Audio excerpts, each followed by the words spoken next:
So as promised, I'm going to show you a bunch of my favorite Corvettes from Mecum Auctions 2024 at Glendale. It should be said that Mecum and Corvette are almost synonymous with one another. Of the 13 automobile auctions that Mecum does every year, 10% of the cars that run across the block are in fact Corvettes. As a matter of fact, the Corvette market is so heavily affected by the Mecum auctions that they actually refer to it as the Mecum Effect. So generally when you go to a Mecum auction, there's no shortage of Corvettes. That said, why don't we take a look at some of the Corvettes that we saw, and let's talk about some of the prices that they brought. After all, they do have a big effect on the marketplace. Let's start right here with the C4.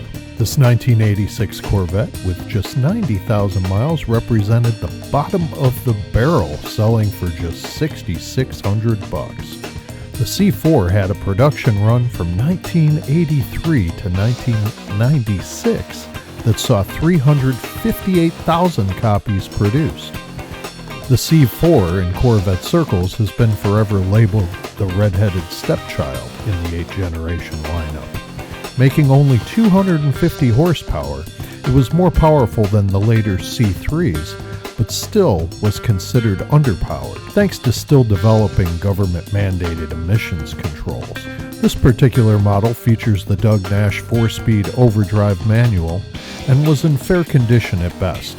Earlier and later generations in the same condition would easily surpass the Hammer number here in Glendale.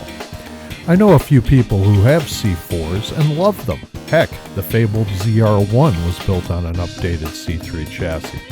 But the stigma continues. Ever the classic, the Duntov-penned C2s brought the biggest bids and retained their spot at the top of the Corvette food chain. The $1 million plus highlight was this triple diamond certified 1967 L88, which brought $1.8 million to a happy new collector. There were only 20 L88s produced in 1967, and this is reputedly the only L88 in Sunfire Yellow. Its provenance and awards just heap on the value. Paperwork including the original sale contract and the title remain with the car. This 1963 split-window Z06 N03 in Riverside Red makes 360 horsepower from a fuel-injected 327 small block and lays the power to the ground through a 4-speed manual and a 456 posi traction differential. The car grabbed $346,500 at the Hammer. It is one of 63 Z06s produced in the initial year of the C2. Featuring independent rear suspension and upgraded brakes, this model was designed for handling, stopping, and thunderous horsepower with the goal of production class dominance in the Sports Car Club of America. As part of the Utah Corvette collection, which saw several models of the iconic mark across the block, this 1965 Big Tank Fuelie in tuxedo black on black is another rarity.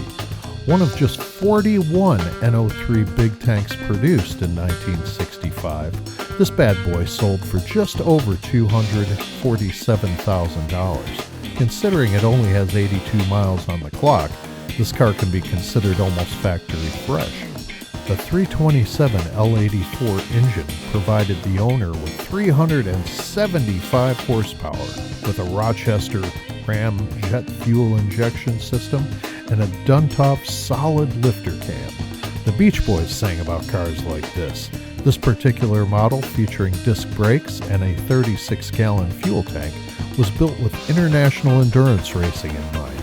This car spent the bulk of its life in Lima, Peru, in the hands of a copper mining baron. It was finally imported to the U.S. in 1997 and purchased from the original owners. Not to be outdone, this polo white on red 1953 C1 with the 235 Blue Flame inline 6 brought $231,000. Restored in 1981, this car represents the beginnings of Corvette and the long road to raving enthusiasts around the world. Just one of 300 produced, This car features a Power Glide automatic transmission. Its most recent owner, Jim Howlett, kept the car in Hawaii since 2002. The C8s were mired in the low to mid-80s. Many of the original owners went to their Chevy dealerships in a frenzy for the mid-engined and completely redesigned poor man's sports car. This hammer price probably didn't even meet the insane dealer markups when the cars were new. This generation should gain value moving forward, but if you own one now and paid more than $90,000 for it, it might be wise to hang on to it for a little, like showing patience with a blue chip stock. An honorable mention goes to this 1978 Pace Car edition. The lineup celebrated the 25th anniversary of the legendary marque. When I was 11 and this car came out, the mighty fender flares and black and silver two-tone livery struck me as the most beautiful American car I had ever seen. While I have moved on to other cars, that one still holds a dear place in my heart. Despite its underpowered 220 horsepower 350 cubic inch L82 V8, it was still a 15-second car. It remains an icon among the C3s. At the tail end of the 1960s, the redesigned C3s were ground-pounding factory hot rods, at least until the blowback of the Richard Nixon-launched Environmental Protection Agency in 1970. The EPA began mandating air pollution controls in 1973. This 1978 Indianapolis 500 Pace Car Edition is a certified survivor with only 878 miles to its name. The air cleaner and the owner's manual are both autographed by the legendary Corvette designer Zora Duntov. The car hammered at $50,600. Hey, I'm the car dude, Tom Stoller. Thanks so much for watching. If you liked what you saw, give us a like, subscribe. It helps a lot. If you'd like to read any of my archived written works, you can go to tomstoller.com. And until next time, keep the shiny side up.